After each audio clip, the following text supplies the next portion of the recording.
Hey guys, today I'm going to show you how to make a lawn sprinkler system without breaking the bank. Getting a quote for a in-ground sprinkler system could cost you in the thousands, but today, depending on how many zones you have, it can probably cost you less than $300. Let me show you how. So the first thing you want to get would be a smart timer. I went with the Orbit smart timer, mainly because the price looked good and the reviews were pretty great. It has 4 different zones. You can set it to turn on and off multiple times throughout the day. It just looks very clean and simple, you know?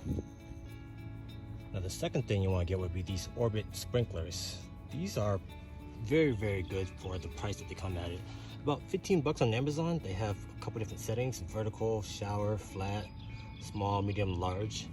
You can also adjust them to for different spray patterns as well too. So very budget friendly. It's not going to cost you very much. Buy as many as you need to, depending on how many zones you have, and you're good to go on this. The third thing you want to get on the list would be hoses. Now get as many as you need to, depending on how many sprinkler heads you plan on using, and make sure you measure the distance properly, depending on how far each sprinkler head will be from the smart timer. You can see right here with zone 1, every single day it will turn on and off for about 20 minutes. Next you'll see zone 2, just like before, it turns on and off by itself, one at a time. I don't have to lift a single finger. You know, keep it very hands-free. And lastly, this is zone 3, the front yard. You don't have to spend a lot of money to make yourself a little sprinkler system rather than doing a in-ground system.